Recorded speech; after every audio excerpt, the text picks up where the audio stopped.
Rain tapped a restless rhythm on the metal roof of the workshop, a soft, steady drumming that matched the hum of the old space heater in the corner. The place smelled like sawdust and coffee, like pine and glue, and the faint ghost of cigarette smoke from whoever had rented the unit before Noah. He stood at the workbench with a pencil behind his ear, running a palm along the edge of a plank. The grain rose like fingerprints under his hand. A radio on the shelf above played some throwback country song low enough to ignore, until the chorus caught an old nerve. He reached for the hand-plane sleeve sliding back on his forearm. The tiny hummingbird on his wrist flashed in the cold light. Wings blurred, beak tilted upward, one line of script curling beneath its body. Keep going. The door banged open. Dad, you're not starting without me, right? Lily barreled in, cheeks pink from the chill outside backpack, half unzipped a rolled sheet of paper clutched in one hand. Her sneakers left little commas of wet on the concrete floor.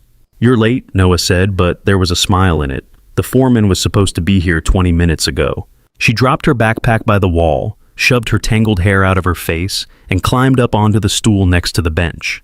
The paper made a crackling sound as she unrolled it. It's not my fault Mrs. Collins gives us like a whole book of math for a Thursday, she said. Look. It was a drawing of a treehouse. The lines were wobbly but determined. There was a ladder, a slide, a tiny balcony with stick figures leaning over the edge. One of them had a mass of curls like hers. The other had a rectangle for hair that might have been him. And this, he asked, pointing to a blob on the side. A pulley system, she said as if it was obvious, for snacks. He gave a low whistle, ambitious. She grinned, then leaned on her elbows, studying the plank in front of them. Do you think the cedar's strong enough? She asked. For like more than 2 people, just in case. In case of what? In case I end up with a sister, she said. Or a brother, or both. Then we'd need more room. The joke twisted in his chest. For a second, he saw the bed that used to be in the other small bedroom at home, stacked with unopened boxes of Anna's nursing textbooks and the baby clothes they had never used again. I don't think that's how it works, he said gently. But it could, Lily said unconvinced. Kids in my class get little brothers all the time. Like, poof, my mom's having a baby. It's not that complicated. He moved the plank closer, set the pencil in her hand. Tell you what he said. We build it strong enough for whoever comes along. Sisters, brothers, imaginary dragons. Deal. She considered this, then nodded. Deal. They bent over the wood together, his larger hand guiding hers as she marked where the cut would go. Her tongue poked out between her teeth in concentration. The pencil squeaked faintly. When she reached for the tape measure, his sleeve slipped again. Her gaze flicked to the hummingbird. Did it hurt? She asked. A little. When did you get it? A long time ago, he said. Before you. With Mom. He hesitated. The heater clicked off, leaving a moment of muffled silence under the rain. No, he said finally. Before Mom. Lily traced the outline in the air, not quite touching his skin. I like it, she said. It looks like it's moving. He swallowed. That's the point.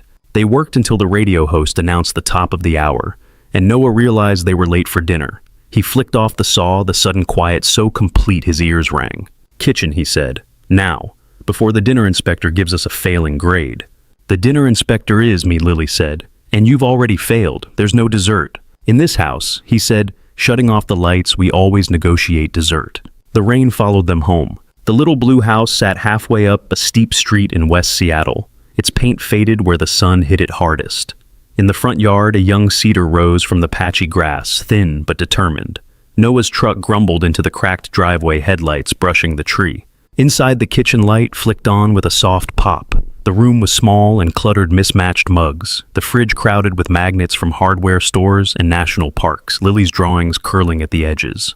On the cabinet above the stove, a lined index card was taped slightly askew. The ink was smudged in a couple of places, as if somebody had touched it often. Tomato sauce. Reyes style, the card read across the top in loopy handwriting that used hearts instead of dots on the eyes.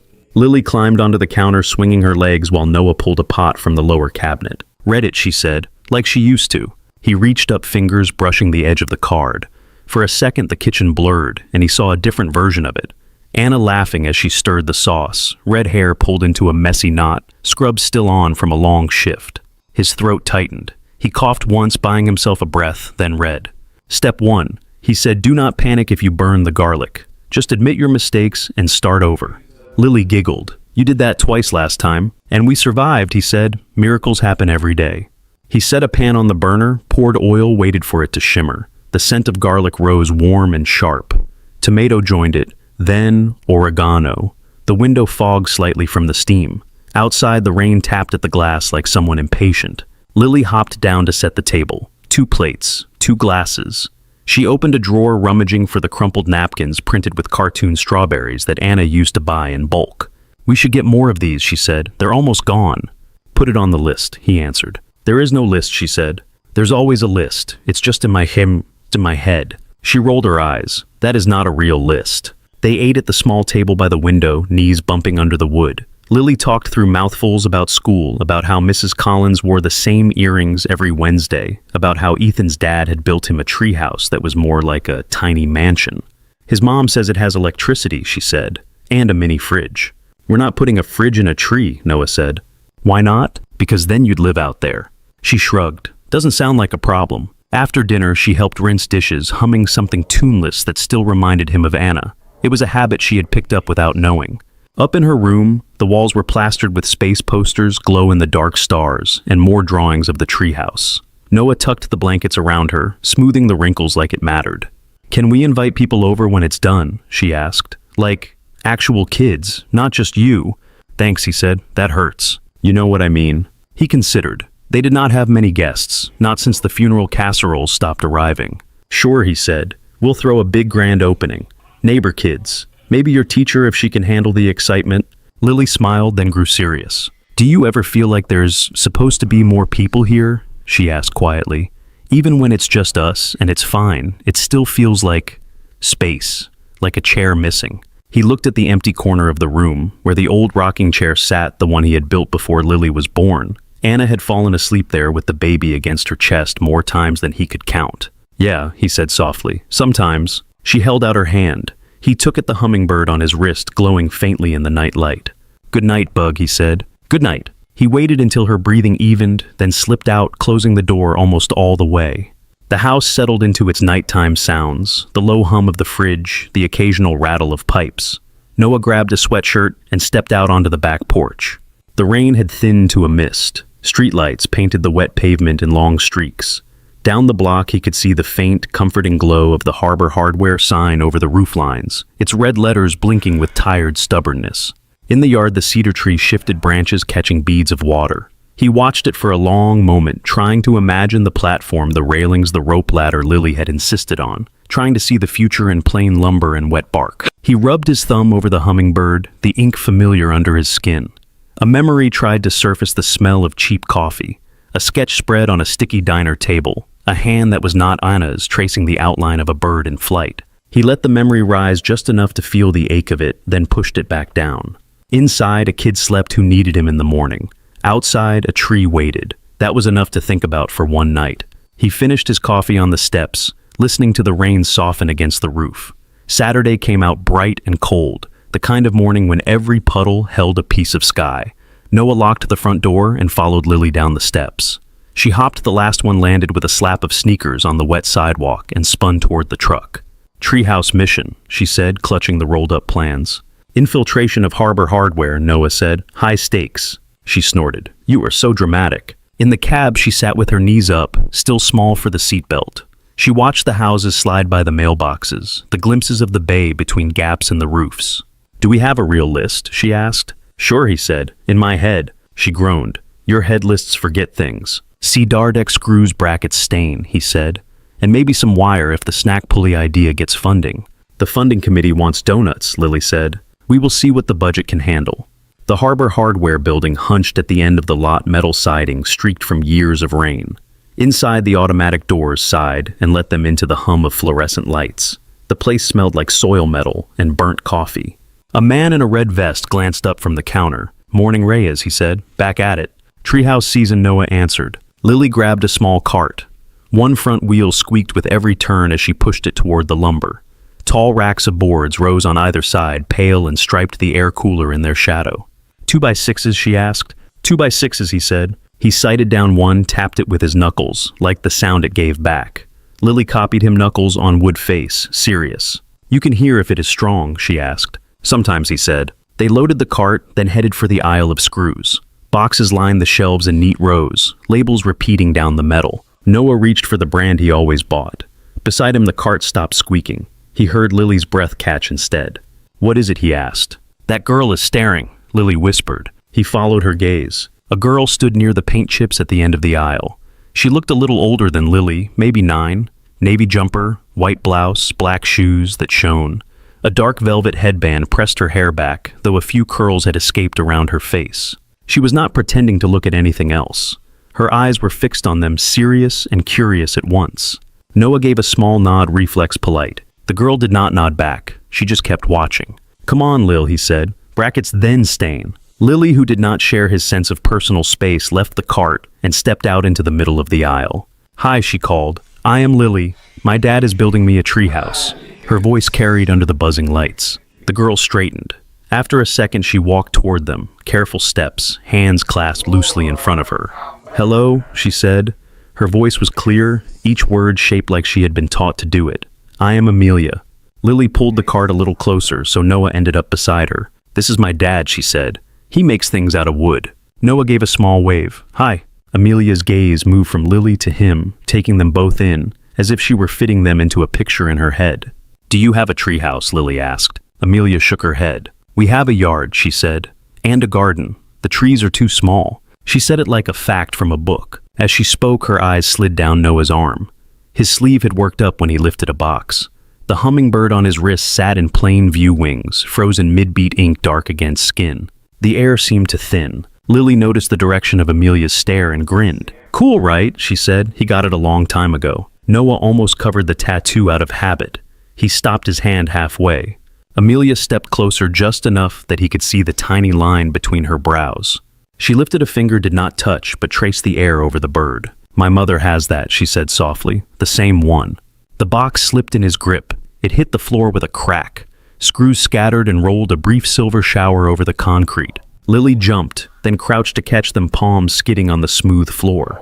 Noah barely noticed. "What did you say?" His voice came out rough. Amelia's eyes did not leave his wrist. "The hummingbird," she said, with the word.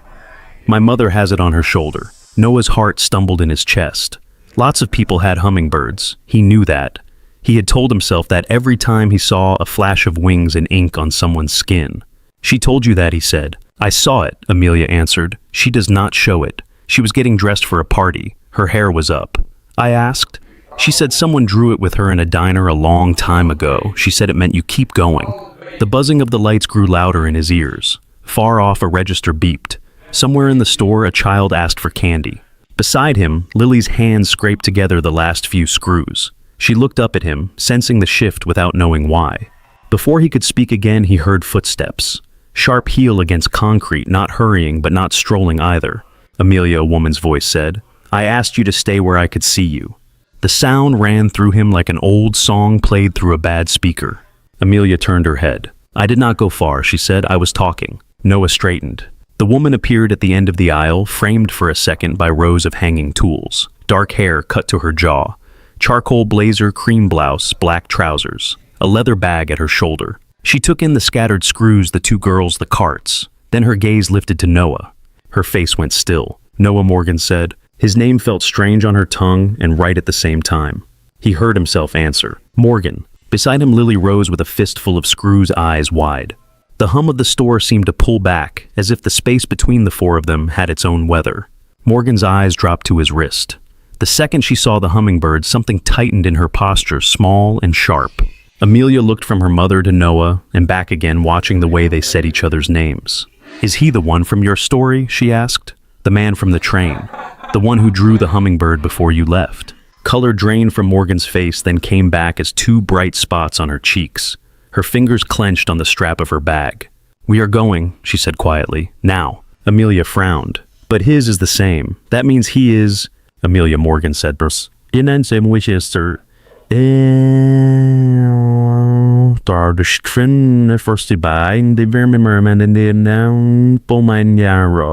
The girl's mouth closed. She stepped back until her shoulder brushed her mother's arm. Morgan looked at Noah again. For a moment, there was nothing composed about her, just fear and something like apology. "I am sorry," she said. "We are late." Words crowded his throat. Questions, accusations. None of them found a way out. Lily's hand closed around his elbow.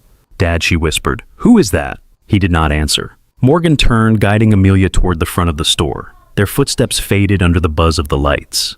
At the end of the aisle, Amelia glanced back, once dark eyes wide, then disappeared around the corner. Noah stood very still in the bright humming aisle, the hummingbird on his wrist, a small, dark weight. Screws lay scattered at his feet, like pieces of something he had dropped a long time ago, and was only now realizing he needed. Noah woke before his alarm. The gray light of a Seattle morning pressed against the bedroom window. For a moment he floated in that blank place between sleep and awareness. Then the image of a small hand tracing the air over his wrist dropped into his mind. My mother has that, the same one. He stared at the ceiling until the numbers on the clock blurred. In the quiet, he could hear the house settle. A car went by on the street, tires hissing on wet asphalt. Down the hall, Lily's door was half open. He could hear the faint rustle of her rolling over the soft sigh she made when she burrowed deeper into her blankets. He clung to the sound, used it to get up. In the kitchen, he started coffee on muscle memory. Filter scoops water. The machine sputtered and groaned to life. He rested his hands on the counter and bowed his head. On the cabinet above him, Anna's recipe card fluttered slightly in the draft from the heating vent. Tomato sauce, Reyes style. Her handwriting smiled down at him. Anna, he said under his breath, not expecting anything but needing to say the name. What am I supposed to do with this? Steam rose, twisting slowly. The coffee finished with a series of clicks. He poured a mug and wrapped his hands around the heat. His wrist felt strange, aware, like the ink had sunk deeper into his skin overnight. He turned his arm, watched the hummingbird catch the light. Amelia's voice echoed again. She said it meant you keep going. He had said that once across a sticky table in a diner in Portland when he was 26, and the world felt like something he could still rearrange with enough effort. He had sketched a tiny bird on a napkin while Morgan doodled next to him. Long night bus from Seattle, cheap motel gallery visit that went better than either of them had hoped. The diner had stayed open all night, tired waitress, bad coffee. Rain on the windows. His pencil had scratched the shape out, beak pointed up, wings a blur. Why a hummingbird, she had asked. Because it should not be able to fly, he had said. Tiny heart, weird wings, but it does. It just keeps going. She had watched him, then flipped to the napkin and written the words under it. Keep going. Her handwriting was cramped, impatient. Later, in a tattoo shop that smelled like antiseptic and incense, they had watched two different artists ink the same shape into their skin. She chose her shoulder. He chose his wrist where he could see it while he worked. Now standing in his kitchen, with Lily's cereal bowls clinking in the dish rack, he felt like the kid in that diner belonged to somebody else. Lily patted in hair sticking up on one side socks, sliding a little on the floor. You are staring at your arm, she said. Weirdo. Good morning to you too, he said. She climbed onto a chair and folded herself, small chin on the table.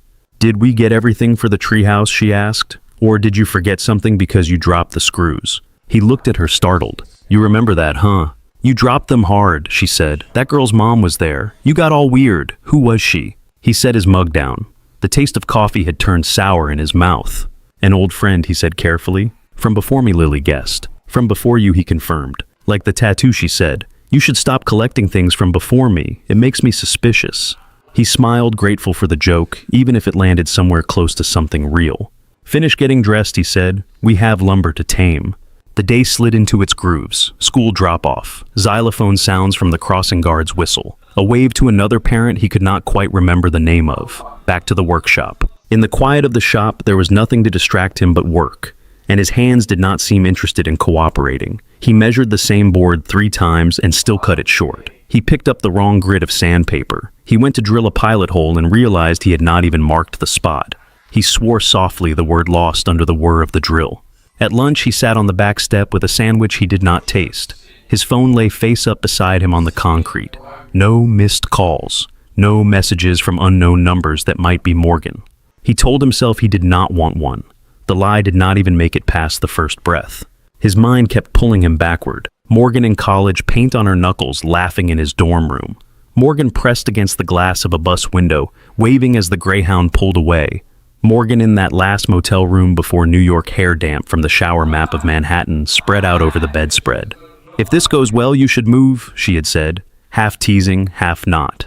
Open a little custom shop on the East Coast. My dad would have a stroke, he had replied. Reyes and Son means something to him. Reyes and Son and girlfriend, she had said, we can brainstorm branding. He had smiled and traced a finger over her shoulder, stopping on the bandage that covered fresh ink. You will call, she had said later when they were both tired, and the rain had started on the motel window. "We will not be those people who just fade out." Promise, he had said. He had meant it. 3 weeks later, her number had stopped working. Messages bounced. Social profiles went quiet. He had tried, really tried, until the silence became its own answer. Then one night, his sister had dragged him to a charity nurse fundraiser at the hospital where she worked. He had shaken hands and made small talk and found himself at a table with a nurse who had dark red hair and a laugh that made the room feel less like fluorescent and more like sun. Anna. He closed his eyes in the workshop doorway, the memory sharp and kind at the same time. He did not regret meeting Anna. He would never regret Lily. But somewhere in those overlapping shadows, there was space where something else had also lived. A possibility cut off so cleanly, he had pretended it had never existed. Now, a 9-year-old girl in a navy jumper had walked into a hardware store and looked at his wrist like she had found treasure. He checked the time, almost 3. He drove to Lily's school a little early and waited in the line of cars. Kids spilled out of the doors, backpacks bouncing. Teachers in bright vests waved parents forward. Lily came out talking to another girl, hands moving, as she described something. When she saw the truck, she peeled away, waved goodbye, and jogged the last few steps. "Can we go look at paint colors?" she asked, climbing in. "I want the inside of the treehouse to feel like being inside a cloud or an ocean. I have not decided." He started the engine. "Harbor Hardware again?" he asked. She brightened, obviously. His chest tightened. The idea of those aisles felt different than it had this morning. Still, he nodded. In the store, the air smelled the same, but he noticed every sound. The beeping forklifts, the squeak of the wheel on their cart, the murmur of the radio behind the service desk. He steered them toward the paint section. Lily went straight to the display of sample cards, hands already moving. "Ooh, this one, or we can do stripes." He tried to focus on her voice. In the corner of his vision, he caught movement, a flash of navy jumper. His heart jumped into his throat before he realized it belonged to a different kid, a different school emblem on the chest. He blew out a breath. "Dad," Lily said. "Are you even looking?" He turned back to her, forced his shoulders to relax. "I am looking at the cost of painting the inside of a tree," he said. "That is what I'm looking at. Art is priceless," she said. "Then also it is like $15 a quart. That is not priceless." They picked a soft blue for the ceiling and a warm cream for the walls. She tucked the sample cards into her hoodie pocket like tickets to a show. On the drive home, she traced the edges of them with her thumb. "Dad," she asked. "Yeah, that girl at the store, Amelia. She talks fancy. She goes to a fancy school," he said. "She looked like she wanted to say more," Lily said. Then her mom got all stiff. "Did you do something to her, Mom?" The directness made him grip the wheel tighter. "No," he said. Then, because that was not enough, we knew each other a long time ago. It was complicated. "That is grown up for, I do not want to talk about it," Lily said. Maybe he said. She watched him for a second, then changed the subject to a science project involving baking soda and vinegar. He let the conversation move, grateful and uneasy at once. That night, after Lily fell asleep, he sat at the kitchen table with the lights off. The glow from the street lamp outside drew a pale rectangle on the floor. His phone lay in front of him. He did not have Morgan's number. The card she had pressed into his hand years ago was long gone. People like her did not stay in the same job for a decade. They moved, climbed, traded titles and cities. Unless they inherited something that did not let them run. He picked up his phone and opened a browser anyway. His thumbs hovered over the keyboard. Morgan Hale. He typed it, then erased it. The hummingbird on his wrist felt heavier the longer he sat there. If Amelia was his, if those 9 years lined up, then every birthday, every scraped knee, every first word had happened without him. The thought made him want to punch something, or break down. He did neither. Instead, he pushed back from the table and went to the window. Out in the dark yard, the cedar tree stood like a thin shadow against the lighter sky. He saw Lily there in daylight mud on her jeans hair wild, showing another kid how to climb. He saw 2 sets of hands reaching for the same rung. The image hit him so hard he had to close his eyes.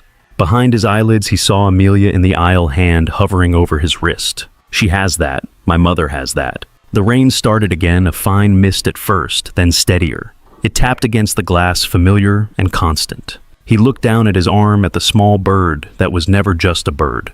For years, it had been a reminder of a version of himself that had disappeared. Now it felt like something else. A thread. A marker left in the world that someone else had followed. He rested his forehead against the cool window pane. Whether he wanted it or not, the past had stepped into the fluorescent light of a hardware store and looked him in the eye. He knew one thing with sudden stubborn clarity. Whatever this was, he could not pretend he had not heard that small, careful voice. The sky cleared by Saturday, a pale blue washed clean by days of rain. The air still carried a chill, but in the weak sunshine, people came out of their houses like they had been waiting under covers for a signal. Farmer's Market Lily asked, cereal spoon hovering. "Please say yes. The peaches are back," Mrs. Parker said. "It is April," Noah said. "There are no peaches in April." "Fine then the tomatoes," she said. "And the cinnamon rolls. You forgot the cinnamon rolls last time." He had forgotten them because he had left early, because the crowd and the noise have felt like too much. Today the idea of staying home felt worse. "Finish eating," he said. "We will go." The West Seattle market stretched along a closed-off street in the junction tents, lined up like teeth. There were crates of apples, glass jars of honey, paper cups of coffee steaming in cold hands. A busker played guitar near the corner voice, lost under the murmur of people. Noah parked a block away and they walked, Lily skipping ahead, her knit cap slightly crooked on her head. "Can we get the sauce tomatoes?" she asked. "The ones that do not make you swear when you peel them." "That is a very specific variety," he said. "It is the variety Mom liked," she replied. "You said so." He thought about Anna's face at the market, the way she had once scolded a vendor for trying to sell her soft tomatoes at firm prices. He smiled. "Then yes," he said, "we find those." They moved from stall to stall. Lily sampled a slice of apple and pronounced it good enough. A baker they knew slipped an extra cookie into their bag. The air smelled like yeast and damp pavement basil and oranges. At the far end of the street, under a white tent, a display of heirloom tomatoes glowed in shades of red and gold. A handwritten sign said, "Soon Gold Brandywine Roma." Lily made a beeline for it. "These," she announced, pointing. "These are the ones." "Check for bruises," Inspector Noah said. She started sorting, fingers deft and sure. He reached for a paper bag, then froze. Morgan stood on the other side of the table, one hand cradling a tomato, the other resting on the edge of the crate. Her hair was pulled back into a low knot, a few strands escaping by her ears. She wore jeans and a white t-shirt under a loose gray cardigan. No blazer, no heels, just sneakers scuffed at the toes. For a second, she did not see him. She was squinting at the sign, lips moving as she calculated something. Then her eyes lifted. They met his across the mountain of tomatoes. Noah's grip tightened on the empty bag. He had imagined this in a dozen ways since the hardware store. None of those imagined versions felt like this, with someone's kid laughing nearby and a guy selling microgreens calling out prices. Morgan inhaled, slow and visible. Her jaw worked once, like she was deciding which version of herself to put on. He glanced at Lily, who was busy rejecting a tomato with a blemish. "Go pick out a cinnamon roll," he told her. "Biggest one you can find. Use your best judgment." Her eyes lit up. "Really? Consider it payment for your tomato expertise." She darted off, braid bouncing. When she was out of earshot, he stepped closer to the table. "Morgan," he said. She looked down at the tomato in her hand, as if the fruit might offer a script. "We are in the same city," she said. "I suppose this was statistically likely." "I do not think statisticians account for hummingbird tattoos and 9-year-olds, he replied. Her mouth twitched once at the edge, then flattened. "I am not doing this here," she said quietly. Doing what he asked. Acknowledging that a little girl told me her mother has my tattoo, her eyes snapped to his. "Keep your voice down," she said. Around them, people moved with canvas bags and reusable coffee cups, not paying attention. The busker shifted into another song. Somewhere a child laughed. "I tried," he said. "I tried to let it go. I cannot." "Then that is your problem," she said. "Not mine." He stared at her. The words hit like cold water and still felt off, like they did not quite fit her mouth. "Is she mine?" he asked. There it was out loud. Not in his kitchen, not in the workshop, not circling sleepless in his head. Between them, in the weak spring light, Morgan's fingers tightened around the tomato until the skin dimpled.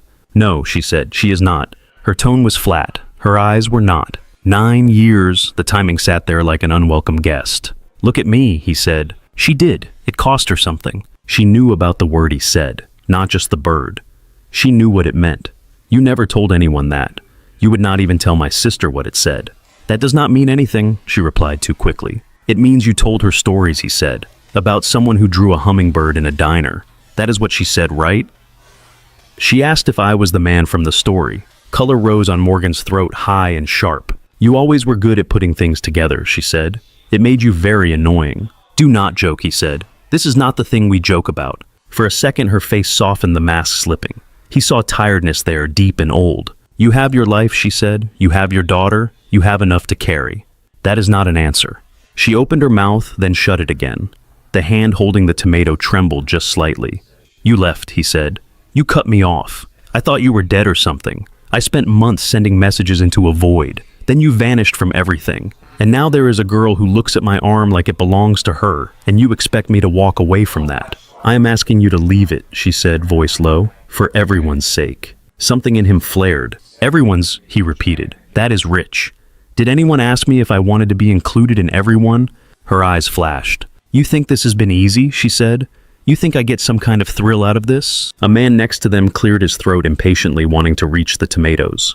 Noah stepped aside half an inch. Morgan moved her hand, then seemed to remember she was still holding one.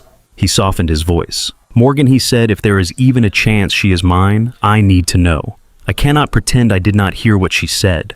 I cannot just go back to sanding boards like none of this happened." For a long moment, she just stood there. The noise of the market filled the space around them, the white tent overhead flapping slightly in the breeze. Then she exhaled. "She is not yours," she said again, but the fight had gone out of the words. And even if she were, what difference would it make now? "It would make all the difference," he said. A familiar voice cut through. "Dad," Lily called, breathless. "They have chocolate chip and cinnamon, and some weird one with cardamom. I do not know what that is, but it smells like Christmas, and guess what?" Noah closed his eyes briefly. He turned. Lily stood there with a paper bag in each hand, cheeks flushed from excitement. Next to her, holding another bag, was Amelia. The girls were already talking over each other. "We saw each other at the bakery line," Lily said. "She remembers you from the store." "They were out of the good rolls," Amelia said. "So, the lady said she would bake more, and we had to wait anyway, and Lily said her dad builds tree houses." Lily shoved one bag at him, nearly tearing it. "Dad, can Amelia come over?" she asked. "Just for a little while. We need to test the structural integrity of the treehouse stairs. It is a two-kid job." Amelia looked up at Morgan. Her eyes were hopeful, but there was caution under it, like she was used to hearing no. "I will be very careful," she said. "I will not climb higher than the railings. I will not sue if I fall." "Please," Lily added. "We have helmets." Noah glanced at Morgan. She looked from Amelia to Lily to him. The fight that had been in her posture a moment ago seemed to fold inward. A crease appeared between her brows. Her lips parted, then pressed together again. "1 hour," she said finally. "Then Nora picks you up." Amelia's face lit. "Thank you," she said, quiet but fierce. Lily did a small bounce in place, then grabbed Amelia's hand, as if the deal might evaporate if they did not move. "Come on," she said. "You have to see the tree. It is not very big yet, but it is trying." Morgan reached into her bag and fished out a phone. "I will text Nora the address," that she said to Noah, keeping her eyes on the screen. "Unless you do not want—" He swallowed. "It is fine," he said. "Text her." She rattled off the address without needing to check. Something about that made his chest hurt. The drive back to his house felt oddly crowded, even though there were only 2 kids in the back seat.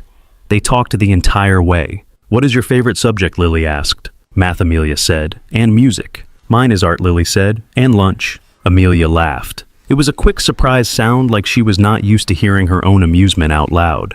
Noah watched them in the rearview mirror at a stoplight. Their heads leaned toward each other. 2 different shades of hair, 2 sets of eyes, both bright. He pulled into the driveway. The cedar tree in the yard looked smaller than he remembered, or maybe it was the presence of 3 bodies near it that changed the scale. The girls spilled out of the truck bags of pastries crumpled in their hands. "This is it?" Amelia asked. Lily nodded. "It is a starter tree. It has dreams." Noah unlocked the front door. The familiar weight of the key turning in the lock felt strange with an extra pair of feet behind him. Inside the house held its usual smell of coffee and tomato and wood dust. Lily kicked off her shoes in the hall. Amelia paused and carefully lined hers up next to them, as if uncertain of the rules. "You can just drop them," Lily said. "Dad pretends to care, but he really does not." "I heard that," Noah said. He watched as Amelia stepped fully into the space. Her gaze skimmed over the framed photos on the wall, the drawings on the fridge, the scuffed baseboards. She took it all in with the focused attention of someone cataloging a new world. "Treehouse," Lily said, tugging her sleeve. "Come on." They headed for the back door, voices overlapping. Noah followed them out onto the porch and into the yard. The skeleton of the treehouse clung to the cedar boards, bolted to the trunk railing, half-finished ladder, just a rough suggestion. Lily tilted her face up to it with pride. Amelia stood at her side, eyes wide. "It is perfect," Amelia said. Noah watched the 2 girls stand under the unfinished platform. Small figures beneath the beginnings of something that was not quite a house and not quite a fort. For a moment, he did not think about timing or paperwork or the mess that lay between him and the woman at the market. For a moment, all he saw were two kids in his yard, looking at something he had started, and they would help finish. Noah fetched the shorter ladder from the side of the house, the one he used for gutters, and leaned it against the cedar. The boards he had already secured formed a rough platform a few feet above his head. "Safety briefing," he said. Lily groaned. "Dad, no running, no jumping off the side feet. Stay under hands on rails. We check every board before you step on it." He looked at Amelia. "That goes double for guests." She nodded solemnly, hands clasped in front of her. "I understand," she said. Lily was already halfway up the ladder before he finished. She knew its wobble where it shifted the step that creaked. She moved like the tree was an old friend. Amelia put a foot on the first rung, then paused. Her hand tightened on the side rail. "You do not have to go up yet," Noah said. "You can look from the ground until you feel it." Amelia shook her head and set her jaw. There was something familiar in that small motion. "No," she said, "I want to see." She climbed slower than Lily, eyes on her feet, halls of breath measured. When she reached the half-finished platform, Lily reached a hand down and pulled her the last step. From below, Noah watched two sets of sneakers appear on the boards. The wood flexed a little. He checked the bolts again just for something to do with his hands.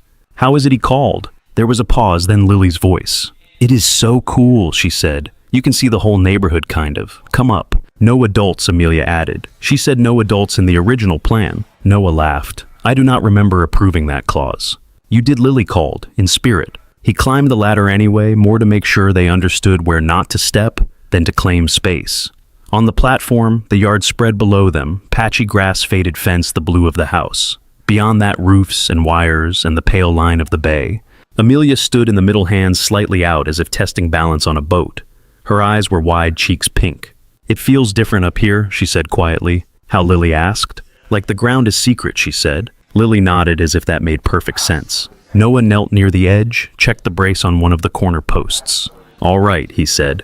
"If you two are helping, you start with nails. No one touches the circular saw." He climbed back down, handed up a small hammer and a handful of nails, then positioned himself where he could see their feet and the board they were working on. Lily set a nail and whacked at it with loud enthusiasm. It bent on the second hit.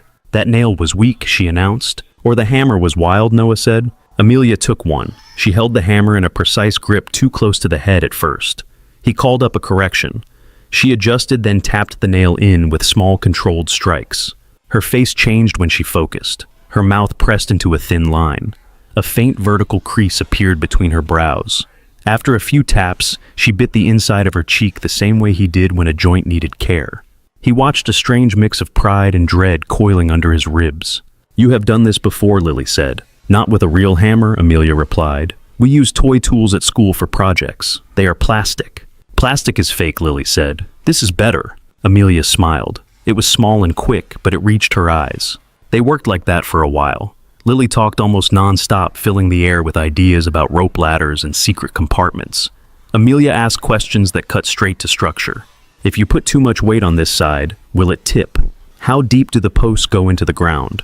What is the load limit?" "Why do you know what a load limit is?" Lily demanded. "I read manuals," Amelia said. "Also the safety signs at playgrounds." "That is extremely nerdy," Lily said. "I respect it." Sawdust clung to their socks, dusted Amelia's dark tights. Sun filtered through the branches, catching in the fine threads of her headband. After a while, Noah called a break. Pastry time, isa dato dosoko.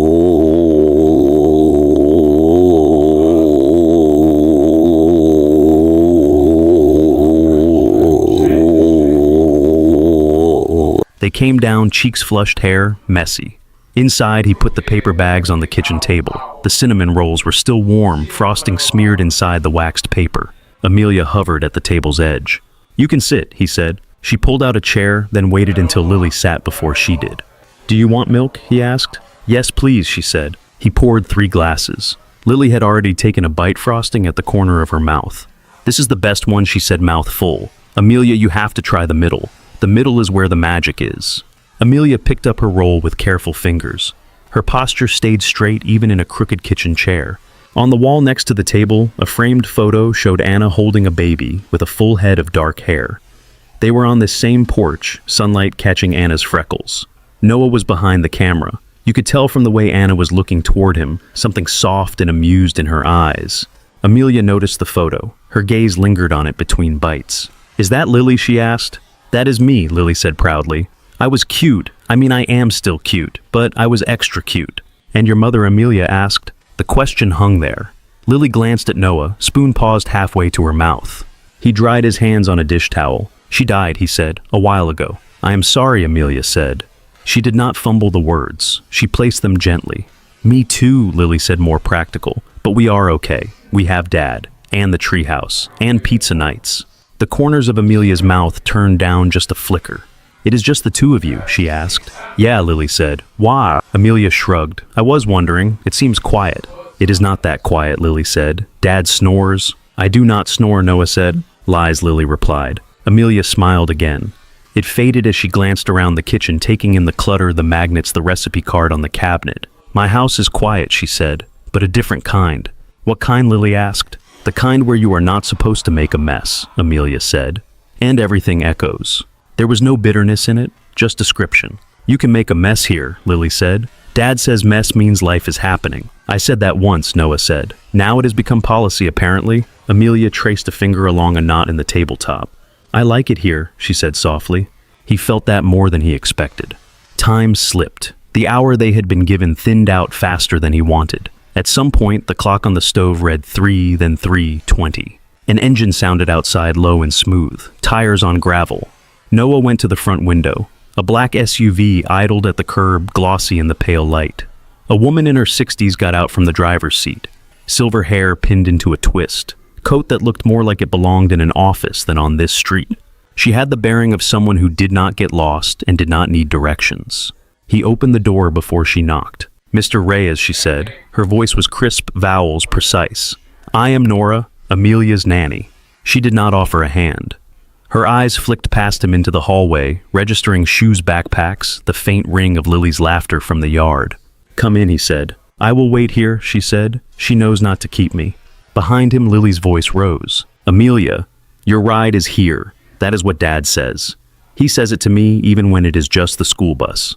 The two girls tumbled into the entryway. Amelia saw Nora and straightened, smoothing her sweater, as if pulling on invisible armor. Hi, Nora, she said. This is Lily, and Mr. Reyes. We met, Nora said. Her eyes moved over Lily with a quick assessing sweep. For Amelia, her gaze softened. Did you enjoy yourself? She asked. Yes, Amelia said. We worked on the treehouse. It is very structurally sound. That is good to hear, Nora said. We have your music lesson at 4. Amelia's shoulders dipped just a fraction. Yes, she said. I remember. Lily stepped closer. Can you come back? She asked. We have not even started the snack pulley, and we need to test if the floor can hold maximum candy load. Amelia looked between Lily and Noah, eyes bright and uncertain. Can I? She asked Nora. That is for your mother to decide, Nora said. She looked at Noah. Mrs. Hale will contact you if she feels it is appropriate to arrange another visit. The words were polite. The tone carried a warning tucked inside. Of course, Noah said. Amelia shifted her weight. Then, without seeming to plan it, she threw her arms around Lily. I like your house, she whispered. And your dad. Lily hugged back fierce and quick. I like you too, she said. You seem like you need a treehouse. Amelia laughed again, a small burst. Nora cleared her throat lightly. Time, Amelia, she said. The girl pulled away, picked up her shoes, and stepped into them. She gave Noah one last look, like she was trying to memorize his face, then followed Nora out. The door closed on the soft murmur of their voices and the quiet purr of the SUV pulling away. For a few seconds, the house felt hollow. Lily wandered back into the kitchen, sank into a chair, and reached for the last bit of her cinnamon roll. She is cool, she said. Different but cool. She talks like a book, and she likes load limits. High press em.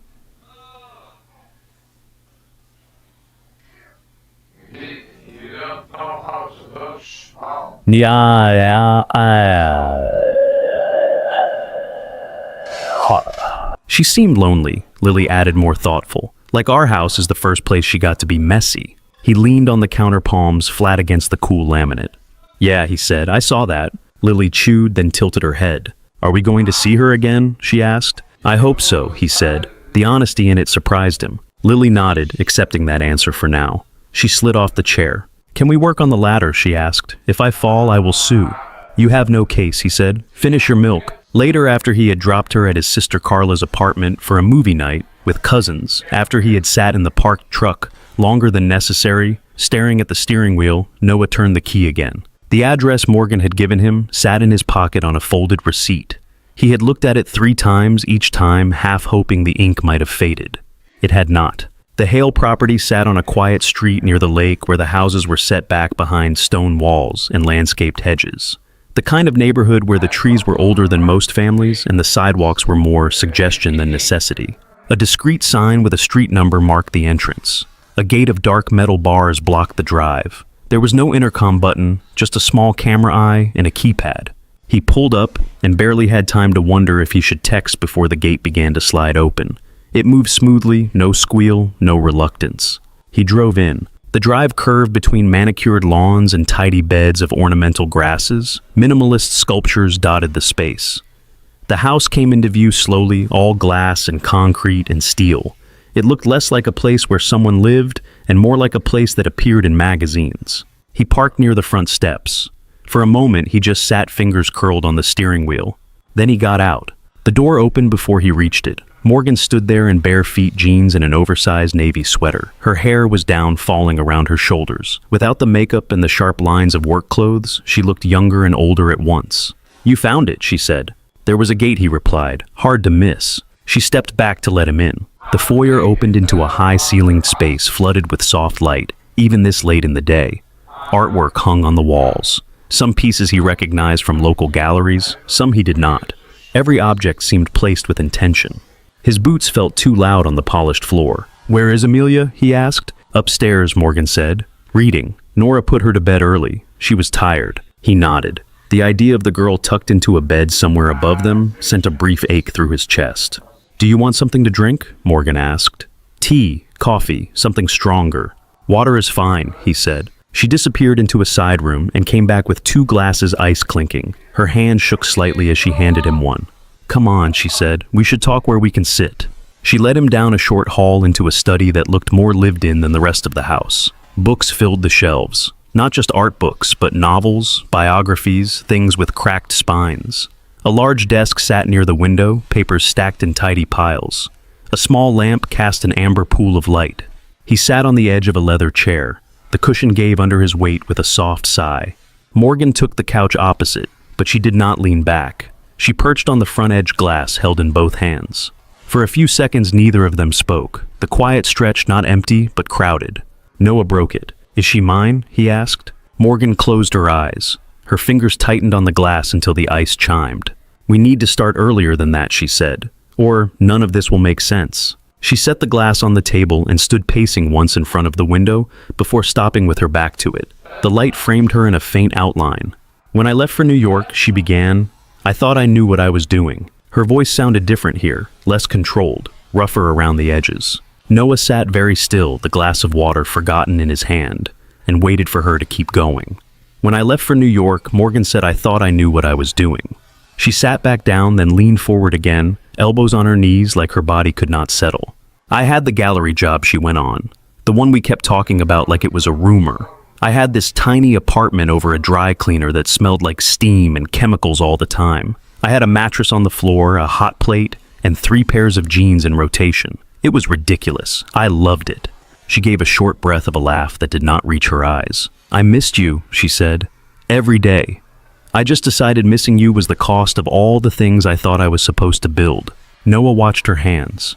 They worried. The hem of her sweater twisted the knit into a tight rope. 3 weeks after I got there, she said, I could not keep food down. I thought it was nerves. New job, new city, all of that. I kept powering through. You know me.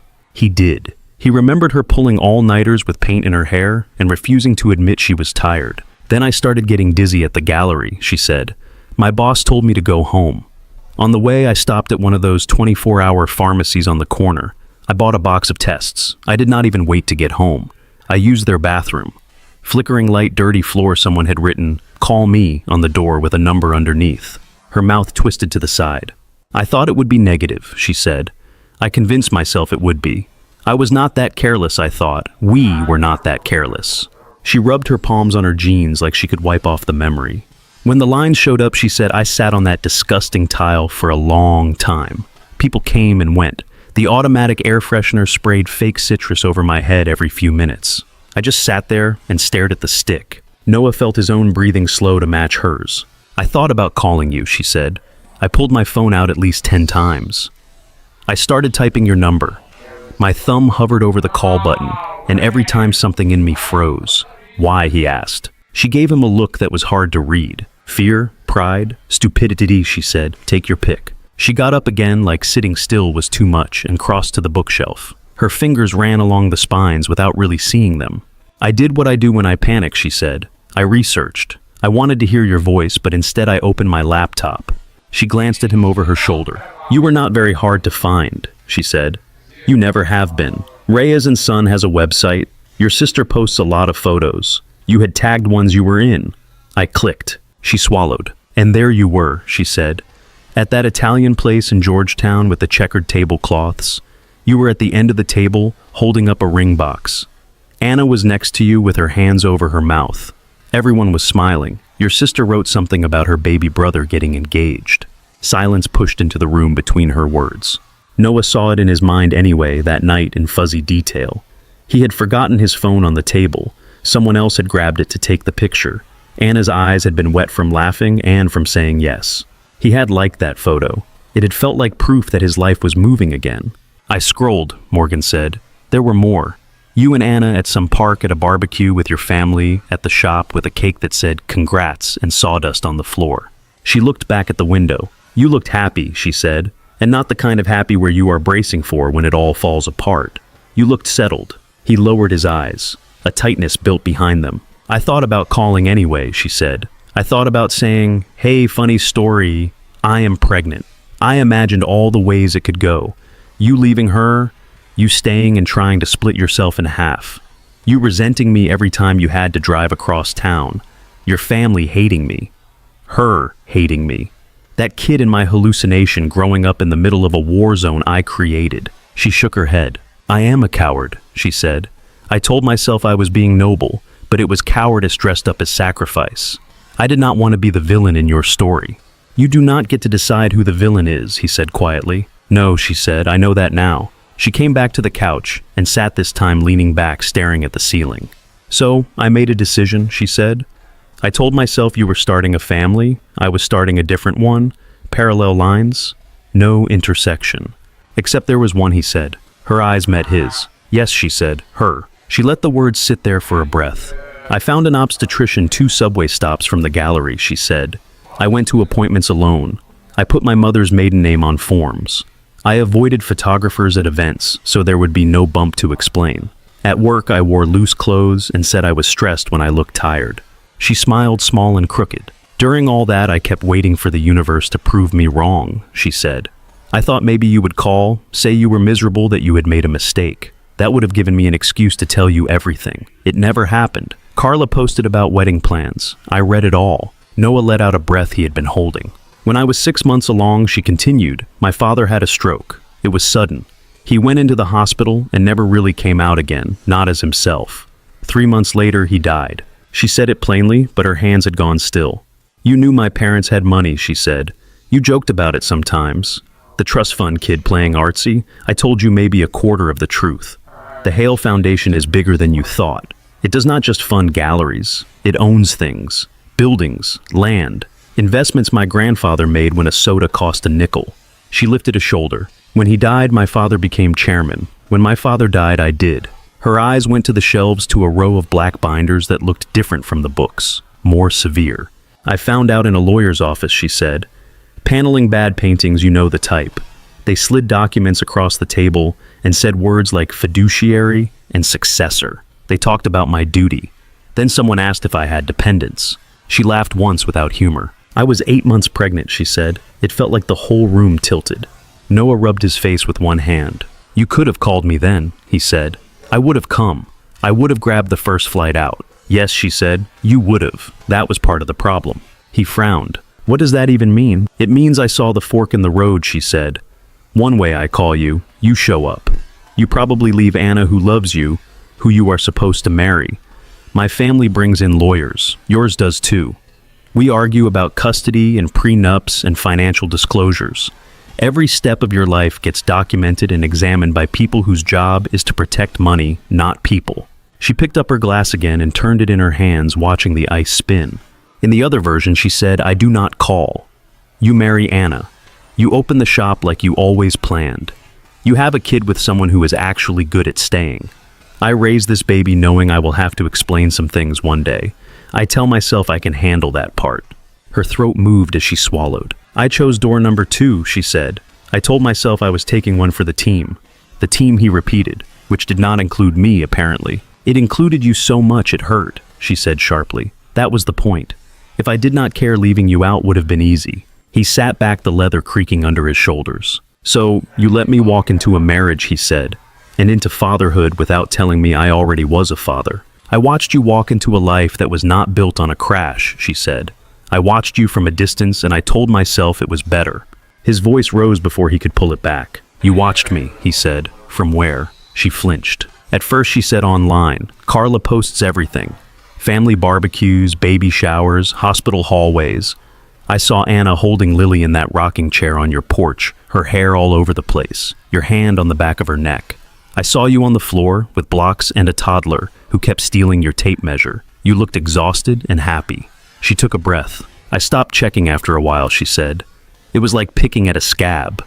I would tell myself I was just going to peak, and then I could not stop, and every time it was like losing you again." He put his elbows on his knees and let his hands hang between them. The image of Anna in the rocking chair, Lily's fist tangled in her hair, slid over the memory of Morgan in a different chair, in a different city, alone in a lawyer's office. "What about her?" he asked. "Amelia. Where was she while you were watching my life from behind a screen?" "In my arms," she said, "on my chest, screaming her head off." She did not like sleep at first, or quiet, or being put down. A softness crept into her tone when she said it, a kind of tired affection. "She came early," she said. "There was a thunderstorm. Classic drama. I took a cab to the hospital with one of my father's old umbrellas with a broken rib. It flipped inside out twice before I even got in the car." She smiled at the memory. "Labor was long," she said, "boring in between the parts where it felt like I was being ripped in half. I remember a nurse saying I had a good scream. Theater training, I told her." He almost laughed. The picture of Morgan bargaining with nurses blew into his mind like a gust. When she finally came, Morgan said she came out with her fist up, like she was objecting on principle. Dark hair plastered to her head, eyes squeezed shut. She was so small and so loud. They put her on my chest and she quieted immediately. I keep thinking about that moment. That instant quiet, like she had found the right frequency. Her gaze unfocused for a second. "I named her Amelia," she said. "After Amelia Earhart. Someone who took off even when everyone said it was not a good idea." Noah swallowed against the tightness in his throat. "Did you tell anyone about me?" he asked. She shook her head. "Not at first," she said. Officially, her birth certificate said unknown father. I used a different last name in the hospital. I was paranoid. I thought if I left any real information, someone from my family's circle would connect dots and try to make a fuss about inheritance and legitimacy and all those lovely archaic words. And later he pressed. Later, she said, when she was 4, she started asking. The other kids at school have pictures, drawings, stories. She came home one day and asked why she did not have any. Morgan's voice thinned. I told her, she said, that her father was a good man who did not know she existed, that I had made choices that meant he could not be here. I told her he liked to build things and had kind hands. I told her if he ever knew about her, he would care. I told her the hummingbird was from him. Her eyes filled. She blinked hard. She asked if he was real, Morgan said. I said yes. She asked if he missed her. I said he would if he knew. Children ask questions in such straight lines. You run out of curves to dodge in. She looked down at her own shoulder, where the hummingbird was hidden by the sweater. She loves that bird, she said. She used to draw it in the margins of her homework. Little lines where the wings should be like it is buzzing. When she saw yours at the hardware store, her voice broke. It was like watching a wish come true in real time, she whispered, and watching my whole lie fall apart. Noah sat very still. The edges of his anger had worn down under the weight of her words, but what was left was heavier. So, you never thought, he said quietly, that maybe the person you were protecting did not want that kind of protection? I thought it every day, she said. I thought it so loudly I could not sleep sometimes. By the time Anna died, I had run so far down that path, it felt impossible to turn around. You were grieving. You were holding a little girl who had just lost her mother. The idea of showing up with another child and saying, "Surprise, look what I have been hiding," felt like walking into a house on fire with a can of gasoline. He closed his eyes. The image made uncomfortable sense. "So I stayed away," she said. "I told myself it was too late, that I had made my choice and you had yours. Then you walked into Harbor Hardware with Lily, and Amelia saw your wrist, and my clever little parallel lines stopped being parallel." The room was quiet except for the faint hum of the refrigerator somewhere down the hall and the muted whoosh of a car passing outside. Noah opened his eyes. "You took 9 years from me," he said. His voice was soft, but it did not shake. "You took first steps and first words and first days of school. You took the chance for me to be there when she was sick, to carry her when she fell asleep in the car. You decided I could not handle it. You decided for all of us." "Yes," Morgan said, "I did." She did not try to defend it this time. She just looked at him face bare. "I am sorry," she said. The words were simple, nothing special, but they sounded like they had been waiting a long time to get out. "I am sorry in ways I do not have vocabulary for. I know that does not fix anything." He looked at the glass in his hand, at the way his fingers had left prints on the condensation. "Do you regret it?" he asked. "Really regret it. Not just because you got caught." She did not hesitate. "I regret the way I did it," she said. "I regret shutting you out completely. I regret underestimating you. I do not regret that you got those years with Anna and Lily without having to split yourself between coasts and courtrooms. That part, if I am honest, I would probably choose again." He did not know what to do with that. It felt terrible, and in a warped way, understandable. He thought of Anna laughing in the kitchen flower on her cheek. He thought of Lily climbing into his lap when she was 3, declaring his beard scratchy, but good. He thought of trying to add another invisible orbit to that already full sky. His chest ached. "Morgan," he said finally, "I cannot go back and be there when she is born. I cannot undo the last 9 years. But I can be here now. I can be her father now if you let me." Tears slipped down her cheeks without drama. "She already thinks you are," she said. "The stories, the tattoo. You are the best myth I have ever created." "That is the problem," he said. "I do not want to be a myth." She laughed through the tears, a small, startled sound. "No," she said, "you never were good at that." He leaned forward, elbows on his knees again. "So what do we do?" he asked. She looked toward the ceiling, then back at him. "We tell the truth," she said quietly. "To her. To Lily. Carefully. Not tomorrow, not like ripping a bandage off for our own relief, but soon, before they get old enough to find the cracks themselves." He nodded slowly. "We do it together," he said. "Not as a story about a man far away and not as a confession you have to carry alone." Something eased in her shoulders at the word together. "She will be angry with me," Morgan said. Seja said, "for not telling her sooner." "She might be angry with me too," he said.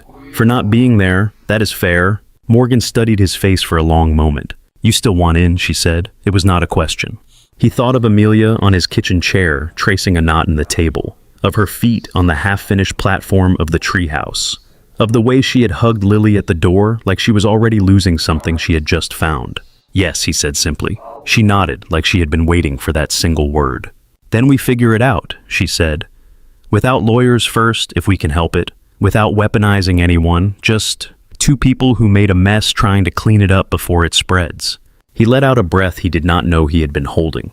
Upstairs, faint through the ceiling, came the muffled sound of a drawer closing, a small thud like a book being set on a nightstand, the ordinary noise of a child getting ready for sleep. Noah looked up instinctively toward where he guessed her room might be. "Is Amelia really 9?" he asked. "Oh, 9.5, Morgan said. "Her birthday is in March. She insists the half matters. 19 days after his anniversary." The math lined up with a clarity that sent a shiver through him. "That is 9 birthdays," he said. "I have videos," she said. "Too many. I can show you if you want." He swallowed past the lump in his throat. "I want," he said. She crossed to the desk, picked up her phone, and came back to sit beside him on the couch for the first time that evening. The screen lit her face from below as she scrolled. "Here," she said, "day 1. On the tiny screen, a newborn wrapped in hospital blankets scrunched her face and flailed a fist. A shaky voice behind the camera laughed softly. "Hi," that younger version of Morgan whispered. "It is just us, kid. We will figure it out." The room around them fell away for a moment as he watched. Time collapsed into pixels, into grainy movements, into the sound of a baby's first cries. He did not know how long they sat like that, watching fragments of 9 years unfold in little rectangles of light. Amelia in a high chair smearing banana on her cheeks. Amelia at 3 conducting an invisible orchestra with a wooden spoon. Amelia at 5 sitting cross-legged in a too big t-shirt, frowning at a picture book with a hummingbird on the cover. At some point, the phone's battery warning flashed. Morgan set it down with a sigh. "That is enough for now," she said. "You will overdose." He wiped his face with the heel of his hand and found it damp. "I have a lot to catch up on," he said. "Yes," she replied. "You do." They sat in tired silence for a while. Finally, Noah stood. His legs felt stiff. "I should go," he said. "Lily will be home."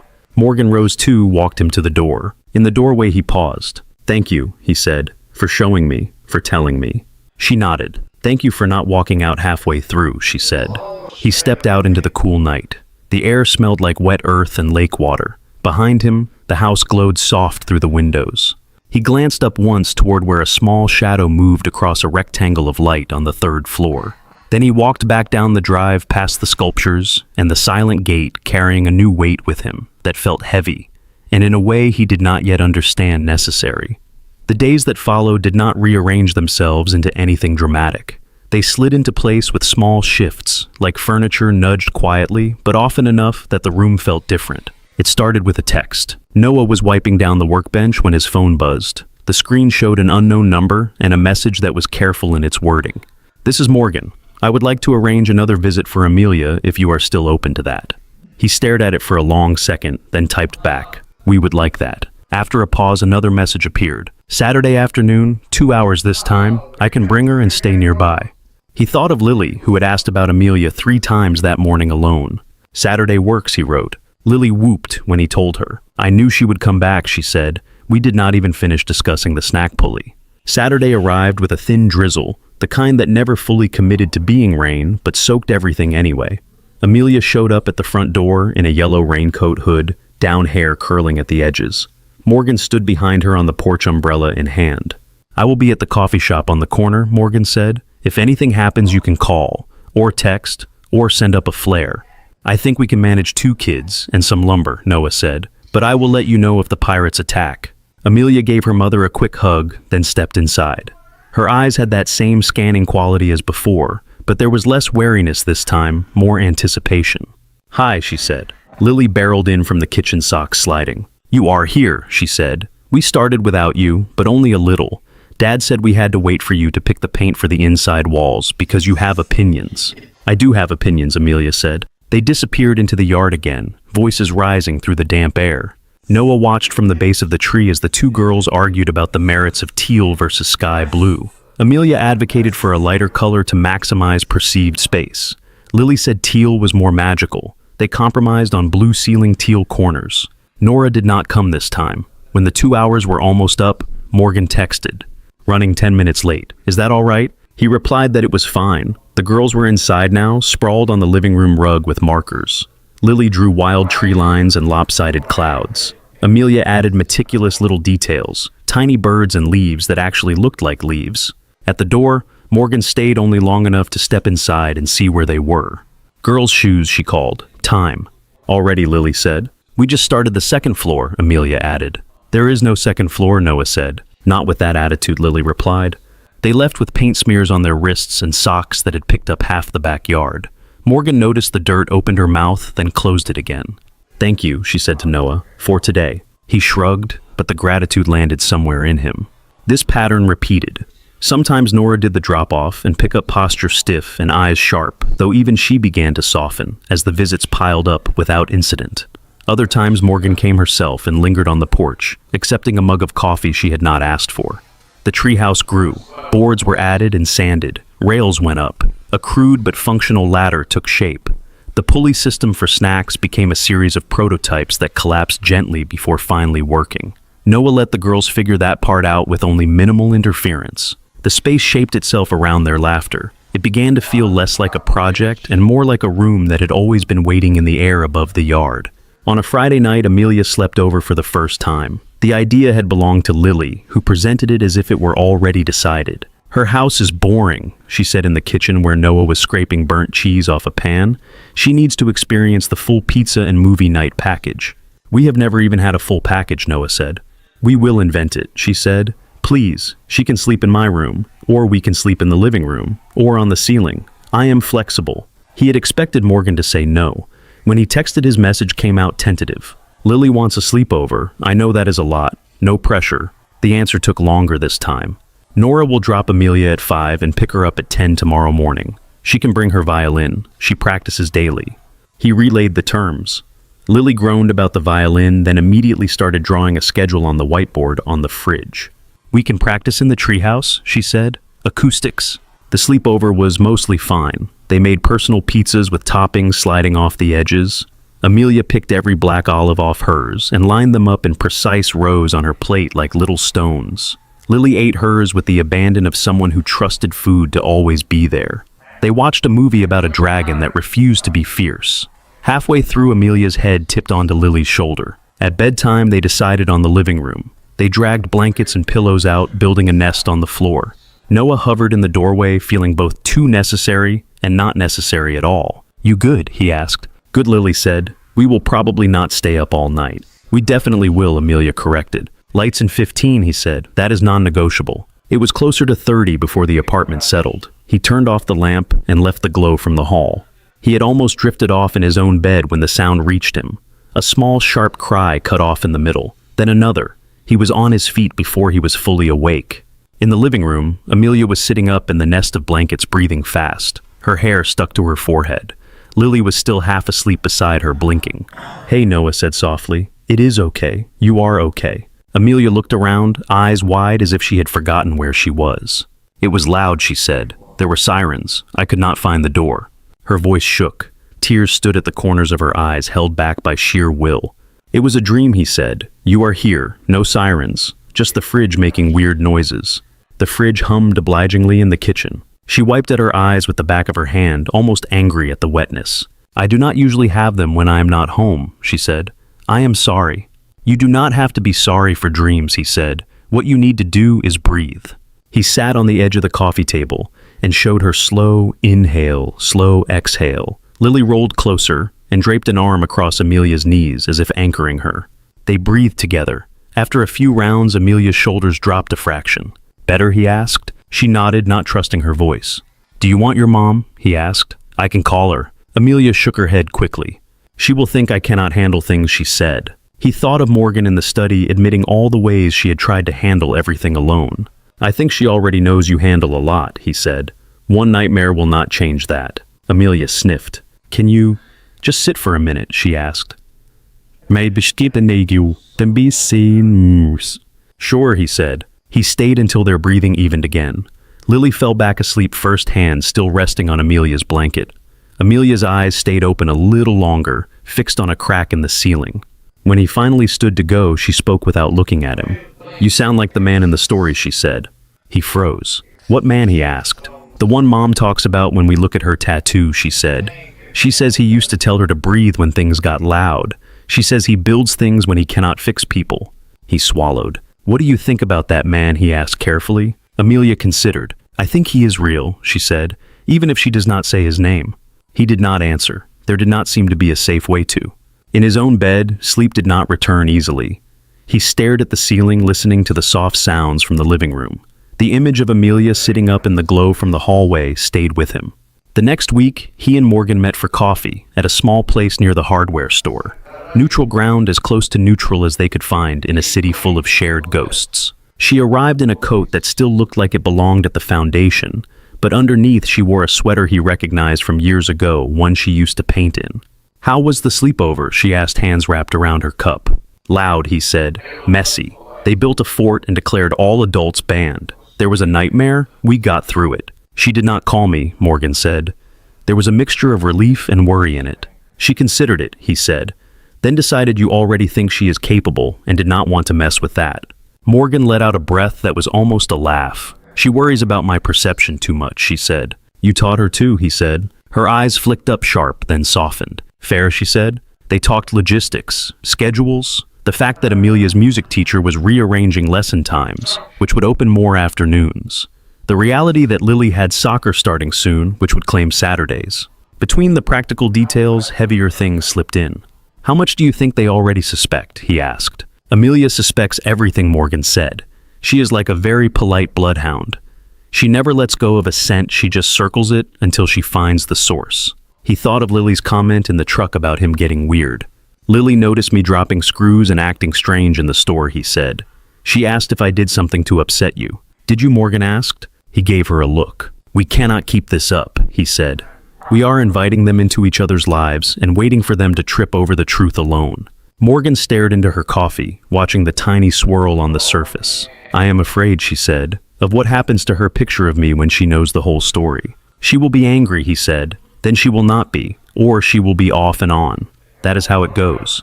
And Lily, she asked. She will probably be thrilled, he said. She keeps wishing sisters into existence. He hesitated. She might be confused about why I did not know, he added. About why I did not protect Amelia sooner. I am not looking forward to that conversation either. They sat in the hum of the cafe, the hiss of the espresso machine punctuating their silence. We have to pick a day, he said. If we keep letting it float, it will never feel like the right time. She winced. You sound like my therapist, she said. You have a therapist, he said. That is good. Maybe we should bring her in. Mediate. The girls would eat her alive, Morgan said. She fell quiet again, lips pressing together. Saturday, she said finally. At your house. Afternoon. They know it already. It is familiar. He nodded. We keep it small, he said. Just us and them. No Nora, no extended family. She exhaled through her nose. And we are honest, he added. Not brutally, not with every adult detail, but we say what we did. We do not blame each other in front of them. We let them ask questions. Morgan lifted her cup to her mouth, then set it back down without drinking. I have spent 9 years building a story, she said. Now I have to take it apart in front of my child. We built the story together, he said, in different ways. We can take it apart together too. She looked at him, then really looked, and something in her expression loosened. Not forgiveness, not yet, but a kind of agreement. Saturday, she said again, more like she was convincing herself than confirming with him. That evening in his own kitchen, Noah stood at the stove stirring sauce. Lily sat at the table with a math worksheet, erasing hard enough to tear the paper. Stop bullying the numbers, he said. They deserve it, she replied. Fractions are rude. He watched her for a moment, the way her brow furrowed in frustration. Can I ask you something, he said. She looked up cautious. Is this about chores because I did the dishes yesterday, and that should count for today also, she said. It is not about chores, he said. It is about secrets. Her expression shifted. She set the pencil down. What about them, she asked. How do you feel when someone keeps something important from you, he said, to try to protect you? She scrunched her nose. Like when Aunt Carla did not tell me she broke my robot until I found it in the closet, she said. That is one example, he said. Sure. I hate it, she said. It feels heavy, like I am walking around and there is something in the air that I cannot see, but it still bumps into me. He stirred the sauce, letting her words settle in.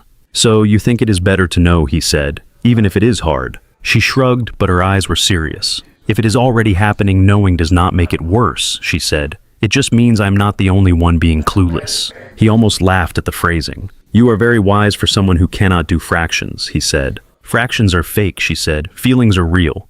He turned away so she would not see the way his mouth trembled. Noted, he said. Saturday circled closer on the calendar, not with big red marks, but in small ways. The swing of the week, the way the weather report mentioned clear skies, the messages from Morgan confirming time. On Friday night, after Lily had fallen asleep with a book on her chest, Noah stood in the doorway for a long moment. Her room was cluttered and alive. Socks and markers, posters, and stuffed animals leaning in a pile. It smelled like crayons and shampoo. He thought of Amelia's room, which he had only seen in the background of a shaky video. White walls, neat shelves, a single stuffed rabbit on the pillow. It had looked more curated, more careful. He went back to the kitchen and wiped down the table, even though it was already clean. The hum of the fridge sounded too loud. His phone buzzed on the counter. A message from Morgan. We are still on for tomorrow. I am terrified. He stared at the words, then typed back. Me too. He looked at that, then added. They deserve the truth. After a moment, the little typing dots appeared. They do, she wrote. See you at 1. Saturday came bright and clear, as if the city had been scrubbed overnight. Sunlight slid over the roof lines and caught the wet edges of the street, leaving everything shining. Noah woke before his alarm again. For a few minutes he lay still listening. The house sounded the same. Fridge, pipes, a crow outside making its opinion of the world known. Nothing in the air suggested that this day would be different from any other. His chest knew better. He put coffee on and started breakfast, hands moving, while his mind tripped over itself. Eggs, toast, fruit. The familiar motions kept his breathing even. Lily wandered in wearing mismatched Hawks and a t-shirt with a dinosaur on a skateboard. "Big day," she said, climbing onto a chair. "We finished the ladder today, right?" "We might," he said. "We will," she said. "I have faith." He watched her pour syrup until it nearly overflowed the pancakes. She ate in quick bites, humming under her breath. He wanted to freeze her like that for a moment before anything shifted. "What time is Amelia coming?" she asked. "1," he said. "She and Morgan are coming together." "Can we show them the new pulley bucket?" Lily asked. "The one that does not dump snacks on your head." "Yes," he said. "We can." After breakfast, he tidied the living room. It gave his hands something to do. He stacked magazines, straightened the rug, set the pillows back on the couch. He picked up one of Lily's drawings from the coffee table. It showed two girls in a treehouse. One had curls, one had straight hair. They both had smiles that took up half their faces. On the trunk of the tree in wobbly letters, Lily had written, "Keep going." He did not remember her seeing the words on his wrist closely enough to copy them. The coincidence made his throat tight. At 11:30, he realized he was cleaning the same spot on the counter for the third time. He set the sponge down and forced himself to step outside. The treehouse looked almost finished from the yard. The platform was solid. Railings ran around three sides. The ladder rungs were evenly spaced, at least by eye. There were still rough edges, nameless things yet to be added. It felt right for the day. He sat on the back steps and let the sun sit on his face for a while. A light breeze moved through the cedar, bringing the soft whisper of needles.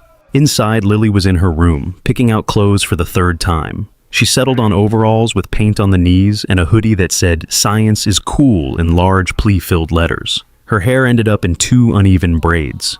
At 12:59, the doorbell rang. Lily sprinted down the hall. "I have got it," she called. Noah intercepted her with a look. "Together," he said. They opened the door as a unit. Morgan stood on the porch in a green sweater and dark jeans. Her hands were empty. No briefcase, no files.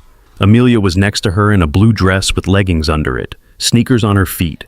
Her hair was pulled back in a ponytail that already had loose strands escaping. "Hi," Amelia said. "We brought ourselves." Morgan's mouth tilted at the corner. "Hi," Noah said. "Come in." The air shifted as they stepped inside. Lily barely waited for the door to close before grabbing Amelia's hand. "We have to show you the bucket," she said. "It works now. Mostly. We tested it with apples and only dropped them twice. We are going to give the ladder one more test before Dad calls it safe," she added. "I feel honored," Amelia said. "Shoes off," Morgan reminded her. Amelia kicked them off neatly. Lily's sneakers were already a pile a few feet away, toes pointing in different directions. Noah caught Morgan's gaze. "Treehouse first," he said quietly. "Then lunch. Then we talk." She nodded, a small quick movement. Outside, the girls scampered toward the tree. Amelia's stride had more ease in it now, like the yard recognized her, and she recognized it back. They climbed, voices overlapping. The pulley squeaked as they tested it with a plastic container full of crackers. It went up, then back down to Lily's delight and Amelia's analytical approval. Noah and Morgan stayed on the ground. They watched small sneakers pace the platform. "How are you?" he asked, eyes still on the tree. "I have aged 10 years since last night," she said. He huffed a breath that was almost a laugh. "Same," he said. He glanced at his watch. "Give them a little while," he said. "Let them burn off some of the chatter." "And then we put new chatter in their heads," she said. "That is one way to put it," he said. They went back inside and set out lunch. Simple things. Sandwich fixings, chips, carrot sticks that Lily would ignore. Morgan helped assemble plates, Anne's moving with the efficiency of someone used to meetings, not play dates. There was a brittle quiet between them that was not quite tension. A thump from outside, followed by giggles, signaled that the girls had come down. A moment later, the back door opened. "Food," Lily said, as if she had not eaten in days. "It smells good," Amelia added. They crowded around the table. For a few minutes, the only sounds were chewing and the occasional crunch. "Did you know Lily puts potato chips inside her sandwich?" Amelia asked. "Highly recommended," Lily said. "Crunch level 10. Morgan watched them with an expression that mixed wonder and grief. She seemed to be cataloging every bite. When the plates were mostly empty and the initial hunger had faded, Noah caught Morgan's eye. She nodded. "Girls," he said, "can you come into the living room for a minute? We need to talk about something important." Lily's head lifted. Her eyes narrowed slightly. "Are we in trouble?" she asked. "No," he said. "You are not in trouble." "Is someone sick?" Amelia asked. "No," Morgan said quickly. "No one is sick." They went to the living room. The afternoon light fell in bars across the rug. The couch looked both too small and too big. The girls sat close together, shoulders touching. Noah and Morgan took the chairs opposite. The arrangement made it feel too much like an interview. He shifted to the edge of his seat to lessen the distance. Lily looked from one adult to the other. You are both making the serious face, she said. I do not like the serious face. This is serious, Noah said. But it is not bad. Do you understand the difference? She shrugged one shoulder. Maybe, she said. He glanced at Morgan, then back at the girls. You know how grown-ups sometimes make mistakes, he began. Big ones. Not just burning the garlic or forgetting to sign a permission slip. Lily nodded slowly. Amelia's eyes stayed fixed on his face. When I was younger, he said, before I met your mom, Lil, I knew Morgan. We were very close. We loved each other, and then life got complicated, and we went in different directions. Lily's mouth made a small O. Like a breakup, she said. Like that, he said. We stopped talking even though that was not what we wanted at the beginning. He drew a breath. After that, I met your mom, he said to Lily. We built a life. We had you. You know that part. She nodded, eyes shining a little. What I did not know, he said, turning his attention to Amelia, was that when Morgan left, she was pregnant. The word hung in the air for a beat. Pregnant, Lily repeated. With a baby, Amelia said softly. Noah's hands curled on his knees. I did not know, he said. Morgan did not tell me. She thought she was doing what was best, even if we see things differently about that now. His gaze met Morgan's. She took over, voice barely above a normal tone. When you were born, Amelia, she said, I was alone in New York. I was scared. I was also very stubborn. I told myself I could handle everything without help. I told myself that telling Noah would blow up his life and yours. She swallowed. I told you a story instead, she said, about a man who built things and had kind hands. I left his name out because I was ashamed of the choices I had made.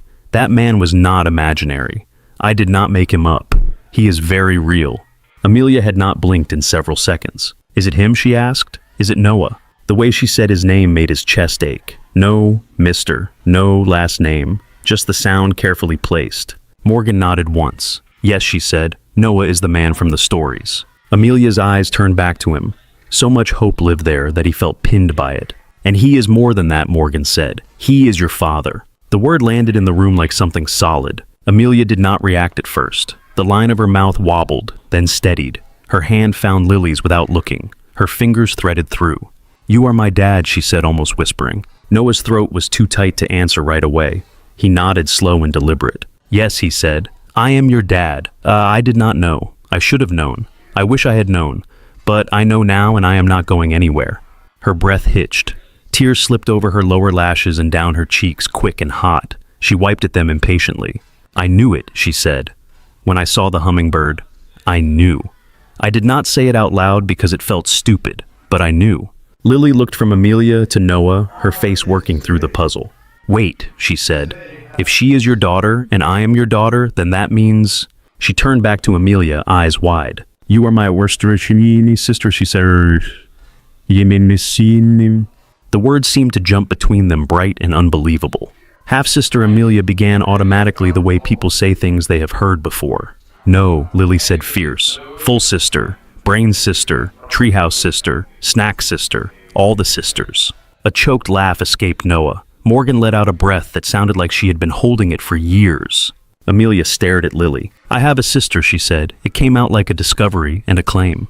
Her control cracked. She let go of Lily's hand and crossed the small space to Noah in 2 quick steps. Can I? She started, then stopped, unsure how to finish. He opened his arms. That was all it took. She practically fell into him, small body colliding with his chest. He wrapped his arms around her and felt how solid and fragile she was at the same time.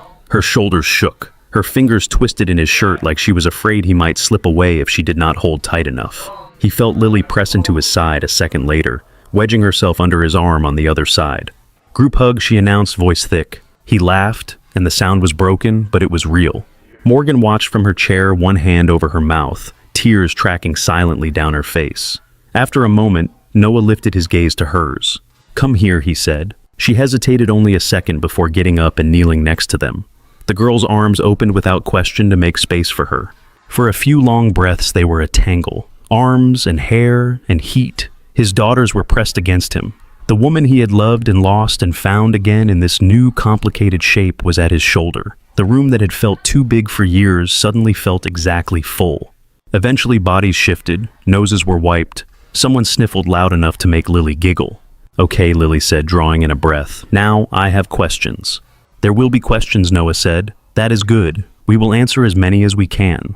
She pointed between the adults. Why did you not tell him, she asked Morgan bluntly. You could have called. Phones existed. I know, Morgan said. She folded her hands in her lap, shoulders straight. I was afraid. I thought I was protecting people. I was wrong about some of that. I am really, really sorry, especially to you two. Her voice wobbled on the last word. She cleared her throat. Amelia turned toward her. How long have you been lying? She asked. There was no anger yet, just shock. Morgan flinched at the word, but did not dodge it. Since before you were born, she said. I lied by leaving him out. I told myself I had good reasons. That does not make it not a lie. Amelia's mouth pressed into a thin line. I am mad, she said, and also happy. It is confusing. That makes sense, Noah said. You are allowed to be both. You are allowed to stay mad for a while. Or forever. We will still be here. Lily studied him. Are you mad at her? She asked, tipping her head toward Morgan. Yes, he said. And no, it is confusing. You two are very confusing, Lily said. But I guess you are also very old, so that tracks. Morgan laughed a surprised wet sound. Amelia swiped at her eyes again. Can I call you Dad? She asked Noah, the word cautious this time. Or is that weird? Or rule-breaking? Or something? If you want to, he said. I would like that. She nodded as if making a careful decision. Okay, she said. Dad. The second time she said it, she did not whisper. Lily grinned. This is so cool, she said. I do not even know what to do with my hands. Maybe do not throw anything, Noah said. How much time do we get together? Amelia asked next. Is this just weekends? Or can I come after school? Or will there be charts? Mom likes charts. There will probably be some charts, Morgan admitted. We are going to talk to some grown-ups who handle paperwork, Noah said. We are going to make sure that officially, legally, in every way I am on your forms. Your school papers, your doctor stuff, all of that. It will not change that I am your dad right now. It will just catch up on the paperwork. Amelia nodded slowly. Good, she said. I hate forms that have blank spaces where they should not. Lily squeezed her hand. We can share him, she said. I am good at sharing, except fries. Fries are hard. We can work out a fry schedule, Amelia said. The jokes landed soft and shaky. Underneath them, Noah felt the shift. Something had been said that could not be unsaid. The shape of the room had changed. After a while, they all needed air. Lily dragged Amelia to her room to show her a tower of books and the glow-in-the-dark stars on the ceiling. Their voices floated down the hall. In the quiet that followed, Noah and Morgan found themselves back on the chairs facing each other again. This time, there was no script left to recite. Most of the lines had been spoken. You did well, Noah said. So did you, she replied. He rubbed his thumb over the hummingbird on his wrist. They will come back with more questions, he said. Of course, she said. They are ours. They never let anything go. He looked toward the hall where the sound of the girls' laughter rose and fell like waves. For the first time in a long while, the sound did not echo off any empty corners. Life did not fall neatly into place after the living room conversation. It moved in fits and starts, jerks and pauses, like a truck stuck in low gear on a hill. The next week, Amelia insisted on riding in Noah's truck after school, instead of going straight home with Nora. She can pick me up from your house, Amelia said, backpack already slung over one shoulder. We have treehouse work to supervise. Nora looked at Noah, then at Morgan, who had come to the school that day to smooth the new routine. Mrs. Hale, Nora said, are you comfortable with that arrangement? Morgan's jaw set for a moment. She looked at Amelia, at the way her hand curled in the strap of the backpack knuckles white. I am, she said, for today. We will talk more about schedules later. Amelia exhaled. Her shoulders dropped half an inch. Lily arrived a moment later, hair escaping its braid shoelaces half undone. You get to come in the truck again, she said to Amelia. We can argue about the radio. Dad listens to old music. It is not that old, Noah said. They argued about stations all the way home. The sound of their complaints threaded through the cab in a way that made the silence of other days feel like something from a different life. A few nights later, Noah sat at a polished table under recessed lighting in a downtown office that smelled faintly of lemon cleaner and old paper. A framed law degree hung on the wall behind the woman who sat opposite him and Morgan. Her nameplate read Karen Liu Amelie Law. Karen adjusted her glasses and flipped to a fresh page in her legal pad. So she said we are not here for a fight. No, Morgan Sukuk.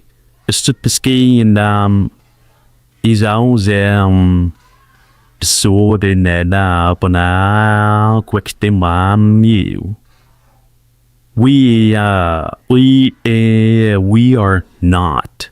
We are here to formalize what is already happening, Noah added. Karen nodded. That is a good starting point, she said. The court likes agreements between parents. It shows you are functioning. The word parents tugged at something behind Noah's ribs. They went through the basics. Paternity already confirmed by timelines, and by both of them would be made legal with a signed acknowledgement and a court order. Custody would be shared. Amelia would continue to live primarily with Morgan, go to her same school, attend her same lessons. Noah would have regular parenting time. Afternoons, weekends, holidays to be negotiated. Do you anticipate any objections from extended family? Karen asked. None that matter, Morgan said. The Foundation's board already knows she exists. They do not get a vote on her relationships. Karen wrote that down. When the lawyer stepped out to make copies, Noah looked at Morgan. I expected this to feel more like battle, he said. So far it is just paperwork. Battle can come later if we behave badly, she said. Let us not test it. He smiled despite the tension. Outside the building, the air felt sharper. Cars slid by, headlights streaking. The city buzzed in a way that did not reach their small neighborhood. Did you tell Amelia about the appointment, he asked. Yes, Morgan said. She asked if it meant she would have to change her name. What did you say? I told her she could decide what to do with her name when she is ready, Morgan said. I told her this is about adding you to forms, not erasing anything. She okay with that, he asked. She asked if she could put your name on her emergency contact list at school, Morgan said. She seemed very satisfied with that part. The next week, Noah found himself in the school office signing forms, while a secretary with cat glasses peered over the counter. So you are Amelia's father, she said, looking from the form to his face. Yes, he said. Her eyes softened. She is a very bright girl, the woman said, and very serious. It is nice to put another name and face with the file. He walked out of the office with his own copy of the updated contact sheet. His name sat there in black ink. Father, phone number, address. The word looked both ordinary and enormous. At home, he tucked the paper into a folder marked important stuff, and then took it out again to look at it one more time. On a wet Tuesday, an envelope came in the mail addressed to him in official type. The court order recognizing him as Amelia's legal father. He sat at the kitchen table, Lily's math homework pushed to one side, and read every line. Lily came in halfway through, apple in hand. What is that, she asked. A piece of paper that says Amelia is definitely my kid, he said. Legally, officially, in case anyone was confused. She grinned. The law finally caught up with my brain, she said. He taped a copy inside the cupboard with Anna's recipe card. It felt like the right spot between sauce instructions and an old grocery list. Money came up next. Not because anyone asked, but because Noah could not stop thinking about the 9-year head start Amelia did not have from him. He finished a big job for a family in Queen Anne, a custom dining set that had taken weeks of late nights. The check sat in his hand longer than it should have. It was more money in one go than he usually saw. At the bank, the woman at the desk asked what he wanted to do with it.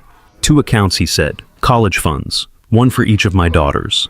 The word daughters made him stumble a little. He did not correct it. Existing accounts, she asked, or new ones? 1 is existing, he said. For Lily Reyes. He spelled it. The other is new, for Amelia Hale. The banker's eyebrows lifted slightly, but she did not comment. She typed printed highlighted. He signed where she pointed. When he left, he had 2 small folders in his hand instead of 1. On the drive home, he glanced at them on the passenger seat as if they might vanish while the truck bounced over potholes. That night, he told the girls. So now you both have college money, Lily said. Equal. Equal for now, he said. We will keep adding. Amelia tilted her head. You do not know what we will be in 9 years, she said. College might not be the thing. It might not, he said. The money will be there anyway, for whatever helps you move forward. They were sprawled on the living room rug, a board game forgotten between them. Lily nodded thoughtfully, then flicked a game piece across the board. I am going to be an astronaut artist, she said. So, college is definitely involved. Amelia considered. Maybe I will run the foundation, she said, and burn it down and start over. Is that an option? Noah glanced at Morgan, who sat in the chair with a book open on her lap, not reading. It is an option, Morgan said. Not literally. Please do not burn anything, but rethinking is allowed. As plans solidified in meetings and on paper, the more chaotic work happened in smaller moments. The first fight between the girls came over something stupid, as first fights often do. They were in the treehouse arguing over which corner would be the official reading nook. Voices rose, a thud, a yelp, a scramble down the ladder. She pushed me, Lily said, landing in the yard with her cheeks flushed. She was hogging the good corner, Amelia said, climbing down more carefully. And she never shares the teal blanket. Noah sat on the back steps watching them. Treehouse rule, he said. Nobody pushes. Also, there is no good corner. The whole thing is corners. She likes that one, Amelia said, pointing. It has the best view. Because I found it first, Lily retorted. The argument had the same tone as the ones he remembered with his own sister, a mix of outrage and a desire to be seen. You can take turns, he said. Use a timer if you have to. Or you can decide that the blanket goes somewhere else entirely. But no one gets to push. They glared at each other for another second, then both huffed and stomped back up the ladder. Later he saw the teal blanket spread dead center on the floor, both of them sitting on it, backs touching. At Morgan's house, change took a different shape. One afternoon, Noah stopped by the new gallery she had opened in a converted warehouse down the block from his workshop. The space was smaller than the Foundation's main gallery in the city. The walls were painted a soft white, the concrete floor polished but not glossy. Sunlight pooled near the front windows. On the walls hung a series of paintings, small canvases each with a hummingbird. No two birds were exactly alike. Some hovered near flowers, some were mid-turn, almost a blur. In a few, the bird was just implied by negative space, the shape carved out of color. These are yours, he said quietly. Morgan stood a few feet away, arms folded loosely. Yes, she said. I painted them at night for years, kept them in a storage unit because I did not know what to do with them. He looked at her, and now he asked. Now they live where people can see them, she said. It seemed hypocritical to keep the truth on a wall and hide these in the dark. He walked closer to one canvas. The bird in it had wings spread wide, a streak of bright teal along its throat. The background was not sky, but a wash of colors that suggested movement. It felt like watching a heartbeat. Amelia likes that one, Morgan said. She says it looks like it is about to fly into another room. Lily would try to name it, he said. She names everything. You should not encourage her. He turned away before his eyes did anything embarrassing. Dinners started to happen awkward at first, then less so. Sometimes they were at Noah's house, sometimes at Morgan's, where the table was longer and the plates matched. The girls rolled their eyes in unison when the adults tried to talk about work. They groaned when anyone suggested vegetables. They ganged up on Noah about his taste in movies and on Morgan about her insistence on coasters. One night, Amelia asked, "What were you two like when you were my age?" Noah and Morgan looked at each other across the table. "I was annoying," he said. You still are, Morgan. Morgan sa sirimin den narmushini indesibu salay to.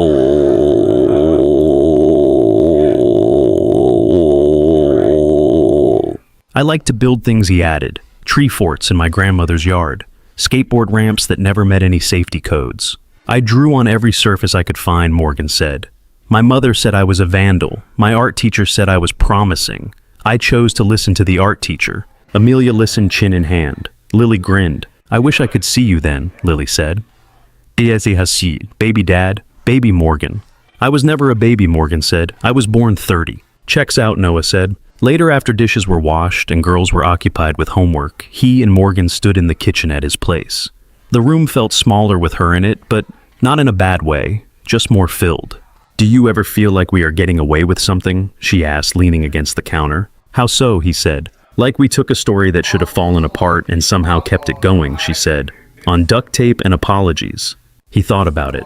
I feel like we ran into a wall and then decided to build a door in it, he said. Some days the door sticks, some days it opens fine. She looked toward the hallway where the girls' voices floated. Do you think they are okay? She asked. Really okay. They are fighting about whose turn it is to use the good markers, he said. That feels like a pretty normal level of okay. She relaxed a little at that. The months stacked up. School days, weekends, violin recitals where Amelia scanned the audience until she found Noah and Lily in the second row. Soccer games where Lily ran in a clump of kids while Amelia sat on the sideline with a book glancing up every time someone shouted her sister's name. There were hard days. Days when Amelia refused to speak to Morgan for hours at a time and then cried herself out in Noah's kitchen. Days when Lily asked why no one had told her she had a sister earlier, her voice small and hurt. Days when schedules clashed and everyone ended up exhausted. There were good days too. The girls invented a handshake that took almost a full minute to complete. They wrote a list of house rules for the treehouse in colored marker and taped it to the wall. Rule number 1, no lying. Rule number 2, no adults unless invited. Rule number 3, snacks are shared equally unless someone is having a very bad day. Noah looked at that list once when he was alone up there, sweeping out leaves. The first rule made his chest ache in a way that felt like healing and hurting at the same time. The treehouse became the center of their strange little orbit. It was where Lily went when she wanted quiet, where Amelia retreated with a book, where both of them shouted at each other from opposite corners and then met in the middle. And somewhere in the middle of all that, without fanfare, they stopped saying your house and my house and started saying our house and dad's and mom's, like those words had always belonged to all of them. On a mild evening at the edge of summer, the treehouse finally felt finished. It had taken longer than Noah expected. Work got busy, schedules tangled. The weather refused to cooperate half the time. But board by board, under small hands and bigger ones, the thing had grown into itself. The ladder was solid now, rung smooth by sandpaper and bare feet. The railing wrapped all the way around. Inside, narrow shelves held a row of books, a flashlight, a deck of cards missing 2 queens. A milk crate near the wall served as a table. Above it, taped to the plywood, the house rules stood in bright marker. No lying, no adults unless invited. Snacks are shared equally unless someone is having a very bad day. Next to the rules in teal paint, a hummingbird hovered. Its wings were thick strokes, not delicate, and its beak was a little crooked, but the shape was clear. Lily had done the outline. Amelia had added the small details. A little halo of blue surrounded it like motion. On another beam, carved into the grain with a pocket knife, and traced later in darker stain, someone had written, Lily and Amelia. Keep going. The day they declared it officially done, the girls brought sleeping bags and pillows up, along with a stuffed rabbit and a dinosaur with a torn left arm. They strung fairy lights along the ceiling, the kind that ran on batteries and glowed pale gold as the sun went down. Noah stood in the yard with his hands in his pockets and watched them set up camp. Their voices drifted down in a mixture of commands and laughs. The cedar branches shifted in a gentle breeze. He felt Morgan step up beside him before she spoke. The space between them had become familiar. Not romantic, not simply friendly, but something that had layers. They are serious about this sleepover, she said. They completed the checklist, he said. Pillows, snacks, flashlights, emergency plan in case of raccoons. Raccoons, she said. They read an article, he replied. They have plans for everything now. The fairy lights clicked on, outlining the small structure in a soft glow. Through the open doorway, he could see Lily and Amelia unrolling sleeping bags, bumping shoulders, and complaining about who snored. Dad snores, Lily said loudly. Allegedly, he called back. Amelia laughed, the sound spilling out into the yard. Nora had objected to the treehouse sleepover the first time they proposed it. It took 3 separate conversations and 1 inspection of the ladder bolts before she agreed with conditions. Phones nearby, windows open, adults within shouting distance. Now, with dusk settling, the whole scene felt strangely peaceful. No tension in the air, no edge, just 2 kids, a wooden box and a tree, and the steady background chorus of a neighborhood winding down. Morgan sat on the back steps. She had a beer in one hand, condensation dampening her fingers. Noah joined her, the old boards under them creaking slightly. Do you remember the first time we talked about a treehouse, he asked. In college, she said. You said you were going to build one for your kids, even if you had to rent a tree. He nodded. You told me you were going to live in a loft over a gallery, he said, and eat ramen out of mugs. I did that for 3 years, she said. The loft, not the treehouse. Ramen included. He took a sip, then set the bottle between them. You ended up with something bigger, he said, nodding toward the vague direction of the Hale house. More windows. More walls, she said. More money. More everything. She looked up at the lit square in the branches. Less of this, she said. I had no idea how much less until she started coming here. He watched the treehouse too.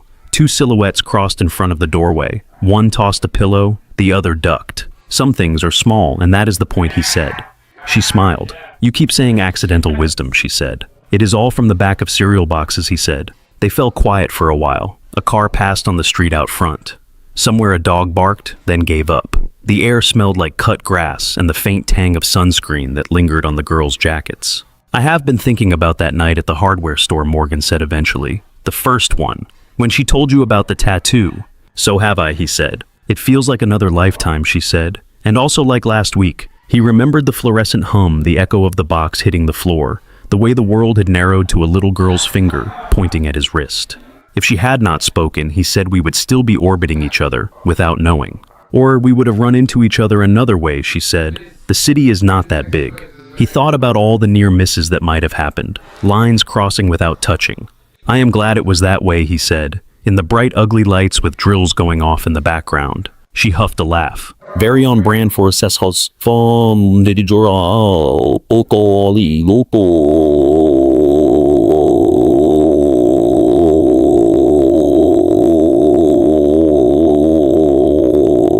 One of the fairy lights flickered, then steadied. A small head popped into the doorway. "Are you two going to talk all night?" Lily called. "We are trying to sleep in here." "You have not even gone horizontal yet," Noah said. "You are keeping the vibe loud," she replied. "Good night," he said. "Good night," Amelia added from somewhere.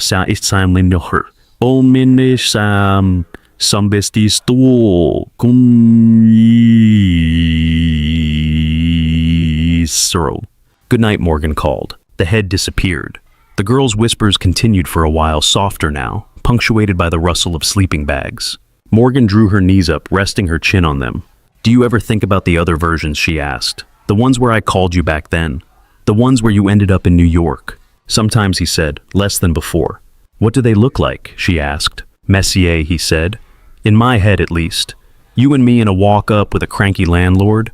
Me trying to make furniture out of whatever scraps I could find. You painting in the bathtub. Fighting about money. Fighting about everything. Trying to bring a kid into that." She considered that, then nodded slowly. "I picture you in a suit at board meetings," she said, frowning at spreadsheets, hating it. "I would have whittled the conference table out of boredom," he said. "I know," she said. He took another drink. "I also picture Anna," he said.